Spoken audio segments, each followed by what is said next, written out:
on why is India not following the water mantra of 3 R's: reduce, recycle and replenish. Today we have a wonderful panel here who will attempt to give you their point of view and answer your point of view in trying to make this a very interactive discussion on finding solutions. Before I introduce this distinguished panel, just a couple of quick remarks in terms of how we'll conduct this. We'll start off with a few questions here on the panel, and as soon as you're ready, after the first round is over, please put up your questions. We'd love to make this as interactive as possible. We'll probably spend the first 20-25 minutes just doing the questions within the panel. Water. India has got a reliable water supply of maybe 750 billion cubic meters, or 30% of its total water that is actually available in this country. Our surface water is very critically close to what is called stress levels at 1,700 cubic meters per capita. 1/3 of our water comes from groundwater, which is either falling rapidly, very deep levels, or in fact is in many cases has a salt water content or other minerals that make it difficult to use. Agriculture, as you all know, takes bulk of our water. Maybe nearly 80% of our water goes into agriculture, even though it's just 18% of our GDP. As we grow, we're going to find that industry, which only consumes 8% of the water, is going to consume more and more. We all need more power. 50% of the water in the industrial space in the world is typically used for power generation, and India is putting up enormous amount and needs an enormous amount of power, not only to mention industrial growth. Domestic water, which is just 8%, is something which is a hugely underserved area, simply because in many cases there is no protected water supply in most cases, and also that 40% of the water in the cities is, let's say, goes we don't know where, perhaps into the ground to God. Most of the houses, maybe 75%, are unmetered. So a lot of challenges in each area. On top of that, the forecast is in 2030, we need 2 times more water than we have in India today as a reliable source of water, which is 1,500 billion cubic meters. Climate change is coming. It might give us a little more water in the beginning because glaciers are going to melt, but it's going to stress us greatly in the long term. We require $6-7 billion of investment just to close this gap. So what are we doing in these areas of reducing, which means we are consuming 2 to 3 times water per million tons of rice or wheat that we produce compared to the rest of the world? How can we make that better? How can we meter our water supply? How can we reduce the losses? How can we get the area of reuse going? There is hardly any reuse or recycle in India as of now, because there are very few sewage treatment plants in the first place to capture domestic water the way it's used. Only 25% of industries potentially have good treatment facilities for the water that they produce, so enormous opportunities there. And of course, Replenish, which is something we haven't started. Countries like Israel have actually put back so much water into their aquifers that they've restored the water levels of aquifers to pre-1947 discussion that Mr. Prabhu and I even had in Israel. Today's panel will try to answer these and many more questions that will come up. Firstly, just to quickly introduce our panelists in order, sitting next to me. Nikhil Sawhney, who has got a bachelor's degree from Cambridge and MBA from Wharton, has been in business for 10 years right now with the Triveni Group. He himself is in the area of water supply systems and very active both in the area of agricultural water as well as industrial water. Nikhil is very committed to the whole idea of sustainability, and in fact he leads the Sustainable Sugarcane Initiative in rural India. So Nikhil, look forward to hearing from you on your perspective as we go along. Of course, next to me is Suresh Prabhu, who is very difficult to introduce. He's been a minister for many years. In fact, 4 times has led India's global delegation in the climate change negotiation. His portfolios have covered everything from industry to environment to power to forests. He's also been, as a cabinet minister level, in charge of the National River Water Interlinkage task force, which I'm sure has an enormous amount of bearing on water. He's very passionate about this whole subject of water, agriculture and sustainable India, a speaker in many, many forums. He has been the chair and vice chair of many, many parliamentary forums on environment and maritime and so on and so forth. So we look forward to hearing your views, sir. Next to Mr. Prabhu is Varun Sani. Varun represents the Acumen Fund, one of the most innovative funds that there is in the area of social investment. Started in 2001, the Acumen Fund has invested as of now more than $80 million in very unique startups, providing unique solutions in the rural area, especially in India and China, including water, health and many other areas. Some of the companies have invested in water, health, Replenish, which is an innovative way to store water along with Gates Foundation, IDEO, a very famous design company, and of course, Environmental Protection Group.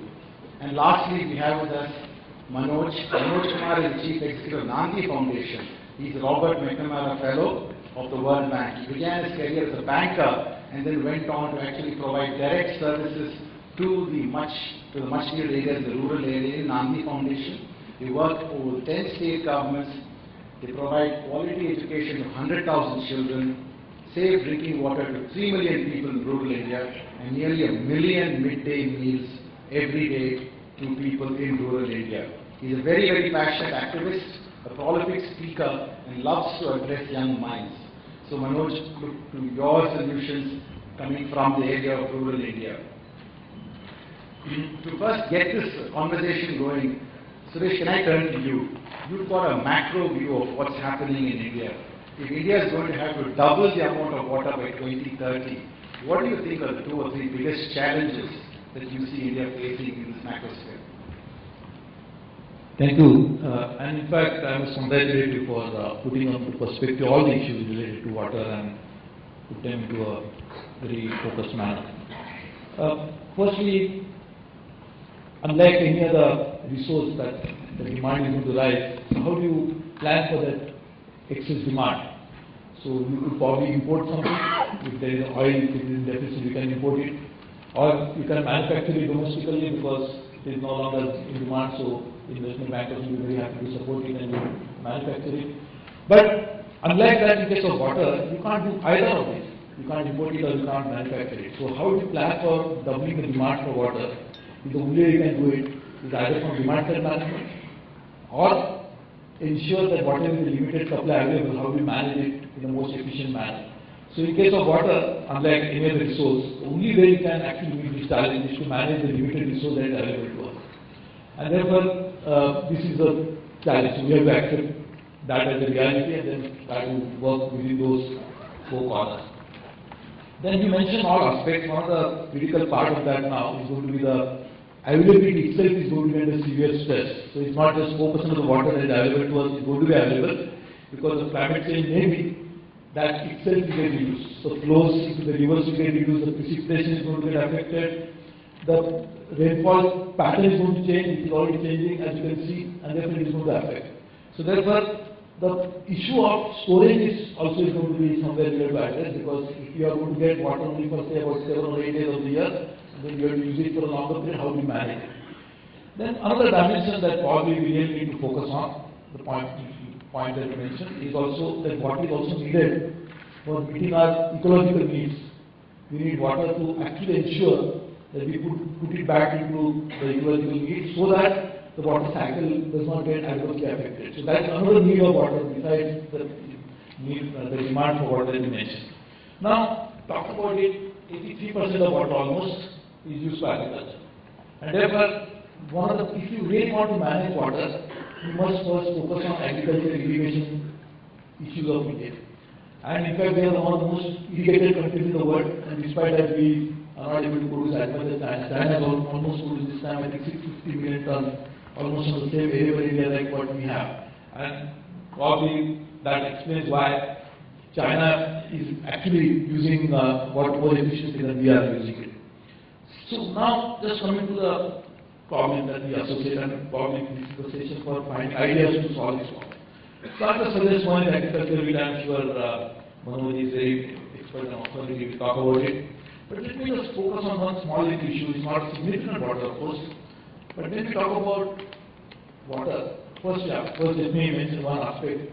It's the water quality. It's also an issue which we really need to focus on. Because when we talk about quantity of water, it's of course required. But in case of potable water, we don't have a quality standard. And probably except Jamshedpur, there is no other city in the world, in the country, where we can use the tap water for drinking. That's a sad thing after almost 60, 70 years they are not able to do that. So, quality is another aspect. But now talk about recycling you mentioned. You know, all the urbanization that is taking place and is going to rise very rapidly in the years to come, most of the water is going to come from rural areas into urban areas. People are going to migrate from rural areas into urban areas and water is going to follow them. But can water really follow them? Because actually, in case of say Mumbai, you mentioned very correctly that Mumbai's per capita availability is more than that of Copenhagen. And this Mumbai has a still water shortage. People have, one person died because of water riots recently, and they are going to die. The water is coming from about 200 kilometers away from district of Nashik. In Delhi, they are trying to get water from Tehri. Do you mean to say that those places from where the water is coming, they don't need that water? Today, that issue has not come up, but after some time, people are going to ask that question. Why Nashik farmers should give the water to Mumbai when they themselves need the water? Whose right is that? Who has the right over that water? So probably we have to think about the water rights issue someday or other. We have to very clearly decide, because they use that water, we have to decide that this is the water belonging to, we have to allocate some sort of rights on that. But more than that, can we not think about a system whereby when the water comes from Nashik to Mumbai, all the used water, can it be sent back to Nashik farmers again? Is it possible? And by probably it would be only additional capital expenditure of putting a pipeline, and that pipeline may actually send water in a manner that could be used for sewage water, which is actually better in nutrition for plants. Can it be done something like this? We really need to think about. So probably we use, as you mentioned, we should be thinking back on this. I will exhaust your time. Perfect. Some really wonderful thoughts here. I think this really it is the right time talking about Nashik to Bombay to actually, Nikhil, ask you your views on where do you think water and agriculture is going. India is so inefficient, as Replenish pointed out, and as Rega says, 2 to 3 times less efficient in the use of water, and yet as we grow in economic wealth, obviously our calorie intake is going up. All of us have a right and surely should have the freedom to eat more and better and consume therefore more agriculture products. How do you see this challenge? We point out 83% of the water going to agriculture being managed by the industry, and why there's opportunity there. Thank you, Gopal. When you look at the subject of reduce, recycle and replenish, it has to be kept in mind with the objectives of the people, which is of availability, accessibility and affordability to water. And they differ from different consumption classes, be it domestic drinking water or for animals to irrigation to industrial applications. When you look at the usage of water, where nearly 80% of water is used in irrigation, availability is really dependent on the productivity of water usage in agriculture. Recycle is primarily dependent on the accessibility and availability of water at a particular point of consumption. And when you look at, so there are different approaches that you have to look at this in the segmentation of customers. If you look at irrigation and the amount of water that is used in irrigation from our perspective as a sugar manufacturer, we deal with about 250,000 farmers over 280,000 hectares of land, and their current water consumption is nearly 1 billion cubic meters per year. We have looked at actually the problems of farmers and why they use this quantum of water in flood irrigating their fields. And what we find is that it has an adverse effect on the productivity and yield of the crop itself. Through engagement with the World Wildlife Fund and ICRSAT, we have developed an initiative whereby we aim to reduce the cost of cost of cultivation for a farmer by not only reducing the seed quantum by 85%, but also the water consumption by nearly 50%, which could in turn lead to a water saving of nearly 1,000 million liters per day, which is nearly about a quarter to a third of Delhi's water requirement. So availability of water, I don't think, is an issue that we could tackle through productivity gains, which are directly in the incentive of farmers. When you look at the issues of where that water will then be stored, it will be that particular river basin, which may have positive impacts in raising the groundwater level in those particular areas, but will have a ripple effect on downstream communities as well as projects. So I believe that when we look at the question of availability, it has to be in distinction to the accessibility of water. When we say that, when we define that a household has water available to it as per definitional standards, even if they have to travel 2 kilometers to get water, it is still considered that they are treated, they are part of the network of water availability. And I think you may have to look at decentralized solutions to take some of these initiatives forward. Thank you very much. I think we'll come back to you on some of these points. But right now, excuse me. Going to Manoj, I think you've been supplying water at about 8 paisa per litre with Water Health International.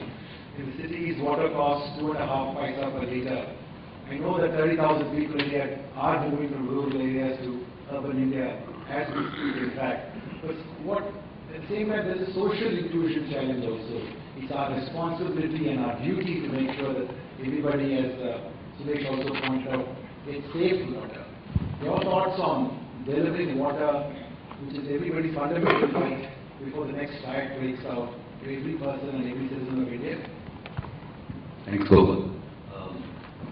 Water Health International is one of the organizations we started the work with, and now we are working with various organizations across India. But I should qualify that our work is mostly in rural India. And the Safe Drinking Water program that we do is predominantly about asking villages to consider they taking over the responsibility of managing their water body and paying for the treatment charges of the water. That's the model that we have created. Because most parts of Andhra Pradesh, for example, one of the states where we started the work, we find that either there is fluoride contamination and water is not potable, or there is very high contamination of sewerage water because of open defecation, which is a major issue. It's a national pride for us that we all defecate open. And because of that, the irrigated water gets mixed with the drinking water, and you have every possible bacteria that you can think of, and E. coli included, in the water. So we went to villages and first of all explained to them the whole concept that your water is not potable, your health expenditure is, if you track them down, they are mostly for waterborne diseases. In fact, across the country, rural India, 1/3 health expenditure is often going for just treating waterborne diseases, and main victims are often children. So we said, you need to treat this water, and as Mr. Prabhu rightly pointed out, unfortunately we have a national policy of not giving potable water. Because the government of India stand till now is that we will give access to what they call safe drinking water, or the nation calls safe drinking water, but it's not potable by WHO standards or defined by any quality norm of any kind. So given that access still continues to be the predominant theme in India as a government stand, the challenge has been how do you give clean, safe water, which is pathogen free and which is probably chemical free. And we found that the only way that we could do was to talk to communities, tell them that you have to manage your water, we'll bring the technology and we'll act as a bridge to set that plant, water treatment plant in each village. So take the pond or the borewell, which is a common water source, set up a plant there, and to manage the plant, we said you will have to pay for it. So we employ 2 youth from the community to manage the plant. A suite of existing technologies, ranging from RO to UV to whatever one can think of, is put to use, and it is a very relatively affordable investment one time. The model which we started where bankers or investment social funds like Acumen helped companies like What Can start off is now moved with success to the government itself paying for the setting up cost in most places, especially in Punjab and Haryana now where we work. But I don't know, in Punjab, Haryana we found across the country in water samples, one of the most chemically polluted water available in the country. One can, discuss till the cows go home in terms of whether it's due to green revolution or whether it's due to industrial pollution.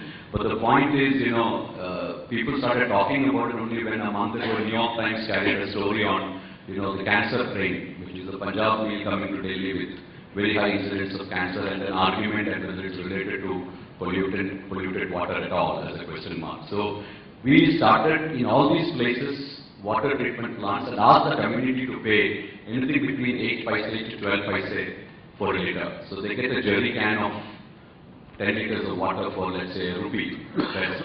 And that's how the program runs. And roughly around 3 million people are being served by this as of date. This is like last 2 years' work. And it's expanding. We've moved on to Rajasthan as well, so and Orissa we're just starting. But the main message that I have to give is that the idea that we brought by implementing it is using various partners in this. And I say there were financial institutions and venture funds and technology partners, all of them who collaborated to make this happen. And now the state has joined as well, which is a very welcome change. The idea was that let the drinking water problem ideally be left, the control and decisions be left to the local communities. And let there be innovative institutional frameworks that will help them out in doing it, and then they will manage it well. We have ironic situations where there is a huge 30 lakh water tank next to a water store where they are providing water. And that's a government investment, and you will find things as big as a dead monkey on it inside the water tank and nobody using that water. But we then having another groundwater which is treating the water there itself. So the state as a service provider for safe drinking water, we find across rural India has failed. Having said that, I don't have to emphasize the fact that in urban India, everybody relies on Kinley to distillery to whatever else and to aquaguards of the world to have the water provided in our kitchen. So the larger issue, and I'm taking this point more strongly from Mr. Prabhu's example of Nasik farmers getting angry. I'm more concerned that we're beginning to think of going into urban India also and do this program, because more and more the irony is coming out strongly that people in the well-to-do flats and bungalows in urban India get subsidized water. The water is almost cheap, almost free, whereas in the neighborhood slums there is no water, and they buy the water from the private water, what I call as water mafias, at a very exorbitant price. So you are subsidizing unclean water to the rich in India and not giving water to the angry poor and letting market forces charge them high water costs for again unsafe water. I mean, what are we leading this to? I mean, I'm extremely surprised why didn't we even have a riot till now? Or why maybe we're going to have one pretty soon. So I think the issue of the concept of use of fee, the issue of equality of use of water and the ownership of water, unless we look into these aspects and move from the conundrum of access, I think we will soon have a completely different animal to deal with. That's my main take on it. And we do the similar work in irrigation water. I'll talk about that later. And the same issue. Come back to you. You really want something hot here. So, Varun, VA Warback. This is a company that everybody talks about, whether it's Commonwealth Games in Delhi or desal plants in Chennai. It's ultimately entrepreneurs who are going to solve India's problems. I believe that. I'm in the private equity business, and so everybody here believes that. Your take, where is this entrepreneurial opportunity in solving these problems and making sure that, as people say, we can get more from less for more, which is the mantra for India? Sure, absolutely. And I'll talk about that from the lens of the work we do at Acumen, where we're primarily social investors. So for us, social impact of the investment is more important than financial return. And we invest for a 7 to 9 year time frame and expect to see how 1 million people are impacted with that investment. Now, over the last 4 years or so, we've actually looked at about 600 investments in India and made 12. In the water space, we've looked at about 250 investments. This morning I went to, I was online and I checked out indiamart.com and sent in a quick search of how many water technology companies are there in India, and basically got 50,000 respondents, right, with 22,000 different kinds of products.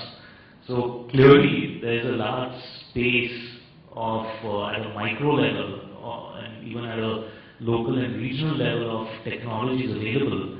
The question is, why aren't they actually scaling rapidly to areas, for example, in low-income India? Right? We're talking about 300, 400, 500 million people living on relative forms of poverty.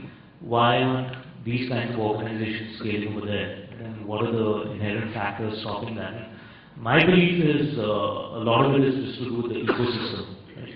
The way financing is structured, the way policies actually come into play, and importantly as well, the way business plans are actually developed. And on business plans, the key business plans that we've seen that do well have got really four pieces to them. One is the operating cost structure of these enterprises is really low. Right? Because the operating cost structure is low, you can actually provide an affordable service, right, at high quality. And again, I was on a health panel yesterday and we spoke about exactly the same thing.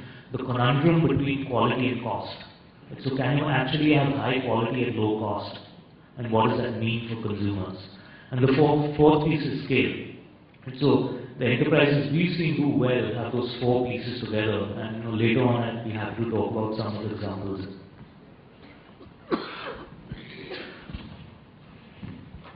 Nico, you have a point of view on this? Yes, I do. As a company that not only provides solutions to industrial and municipal clients, what I find is that this is a highly fragmented market and probably are 50,000 solution providers in the country. The reason for this fragmentation is partly driven by the fact that there's a lot of hype around water and the fact that people think it is a lucrative business, which it isn't. Primarily because everyone enters the market and undercuts the competitors. They subsequently end up leaving the market as well. So you'll have to actually see what point of time, when will those 50,000 actually register as companies, or how long have they been in business for, how many of them will actually continue to be in business. But when you bring up funding, it's very interesting to note as to the success of projects which will be funded by multilateral, bilateral, international institutions versus the GNULM, and then lastly by state and municipal funded projects. And you find the success ratio is completely skewed towards the multilateral, international projects. When you look at the cost of production, and the technology choices that are used for similar applications in varying districts of the country, you'd see that there is no standardization in treatment technology, which leads to an additional cost just based on technical evaluation of consultant fees or general lack of scale in procurement. So I think there are issues, but I don't know how lucrative a business it will be for companies such as yourself. Quick comment. So let me give an example of what we're seeing, right? And we spoke about agriculture as a space. So we invested in this pretty interesting company called Global Easy Water Products, where they've developed a low-cost technology, drip irrigation technology, where they can actually irrigate an acre of land at 5,500 rupees. And now the nearest comparative is probably 3 to 4 times that cost. And in the last, and with the technology, you essentially have a water saving of between 30 to 50%, an energy saving of 50%, and a yield improvement of about 70%. Right? So the farmer, and these are all smallholder farmers, right? Literally like 1 to 2 acre kind of plots. So the farmer can actually double their productivity income and recover the asset cost of the irrigation system in one cropping cycle.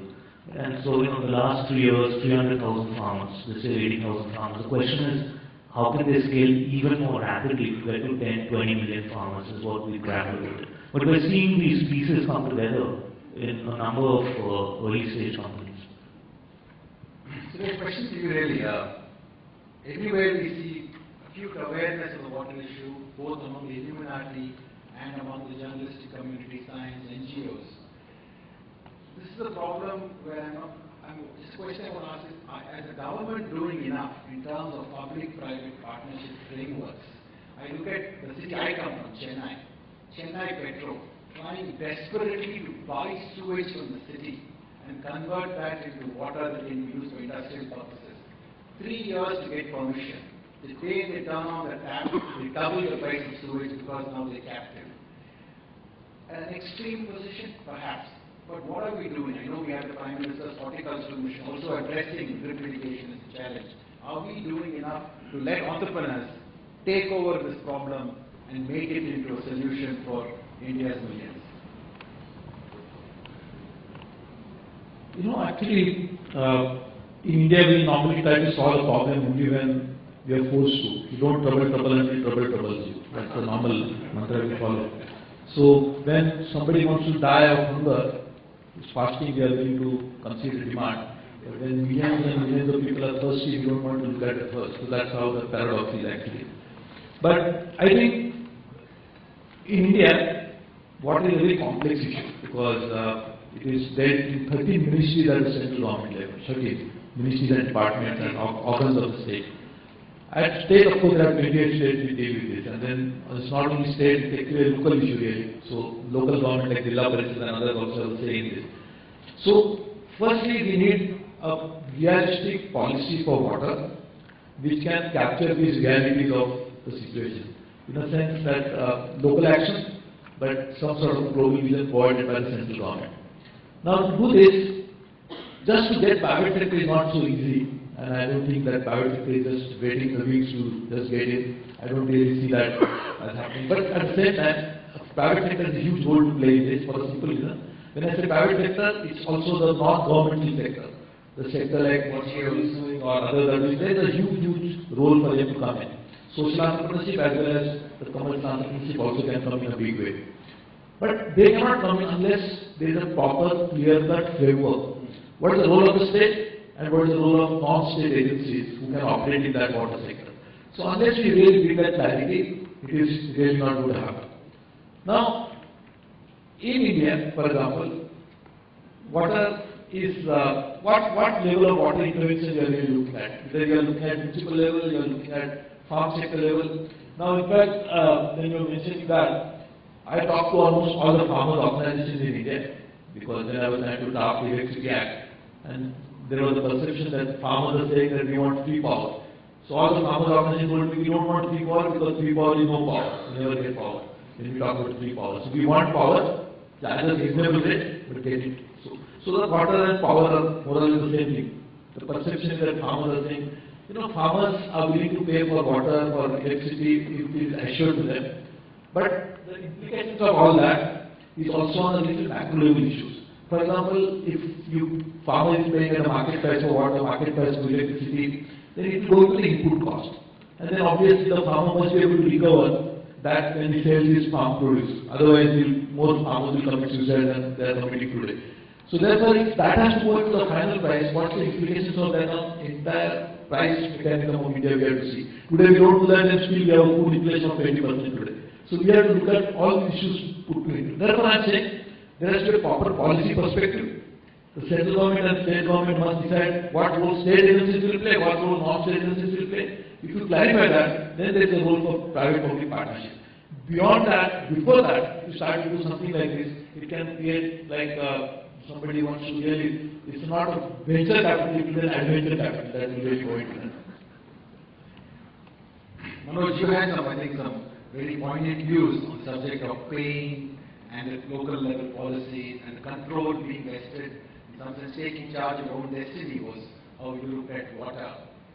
Do you think that the national policy is really the main thing that we need to go forward, or other things that we need to do?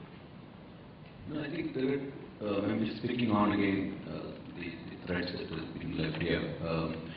We also work in the space of irrigation, that is river water used for irrigation, which is how classic irrigation schemes are in most parts. And again, Andhra Pradesh has one of the largest number of irrigation schemes in the country. But the tragedy is what happens is the whole investments and outlays are all about creating irrigation projects.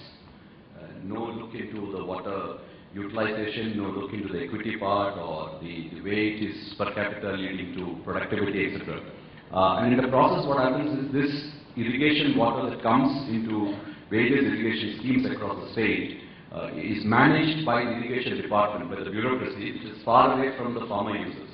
And then as the point of, it's often politically given as free power, so, or subsidized to such a level, and in fact Andhra Pradesh went through a free power last 10 years.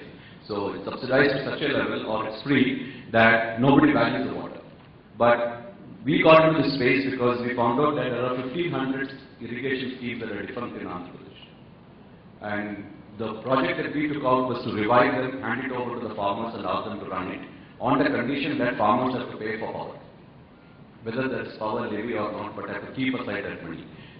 300 of them that we revived are now working as for-profit cooperatives. And this includes people who migrated to Bombay and Bangalore for labor, coming back as farmers to work. Reverse migration has happened. Only because we handed over the ownership to the farmers, told them you charge for it, what is reasonable, and run it sustainably. So again, the challenge was, after we had to do some pilots, whether it was drinking water or this, only then we could make the state create a policy framework that would guide us to make this a norm. So I think the challenge so far, organizations like our social entrepreneurs of our ilk are struggling is there is no framework, no policy to further scale up these operations. And even the state would ask that you have to show proof of concept in a challenging atmosphere like this for at least 10 to 20 cases, for them to even consider a policy change, and then also it happens, step by step and state by state. So I think the sooner we get a national framework to address these issues and have larger stakeholders participate in sorting this out, we are going to struggle with social entrepreneurs trying out here and there examples. And all entrepreneurs, I'm sure. Varun, China. Everything is China. We always compare with China. Now we know China is more efficient on agricultural water. We know they produce more liters per capita in the cities. We know they have nearly 100% metering in the cities for water, and therefore you can charge for water, which you can't really do in most of India. Your experience of acumen view, vantage seat, looking at China, looking at India, what can we learn? What can we learn really fast?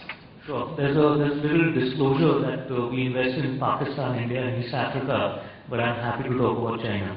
So we have looked at that market pretty aggressively to look at entering into that market as well as in South America. And we've studied the water space over there, and essentially what we've seen is that the government framework for policy and how regulation is being viewed over there is far more progressive than what's happening over here. Right? And if I think the issues that the country is facing are primarily around industrial use of water now in China, right? More and more than just agricultural water use systems. And I think we've got something to learn from them over there. As India, basically our industrialization started about 20 years later.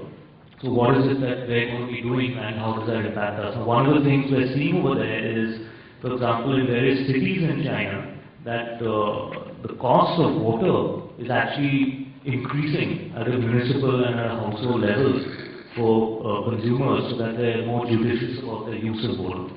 The papers, I think a couple of months ago in Delhi, the similar things will be happening early next year onwards. So I think those are just a couple of brief views.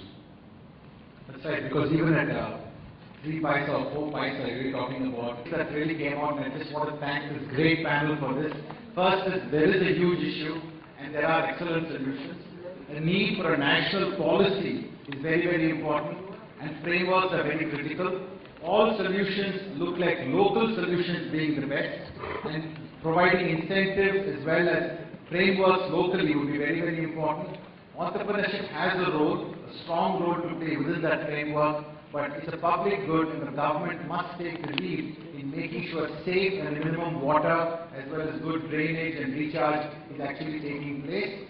And ultimately, I think Suresh, you ended so beautifully by saying, like, going back to yesterday, Niti versus Nyaya. In all of this, justice is important. It must be seen as just for actually enforcement to take place, not just in terms of rules. So I want to thank all of you for the audience for your suggestions. I know thirst for questions still remains. That's a good sign because this is a discussion on water. But I also want to remind you that hunger remains because we've just taken 10 minutes of our lunch.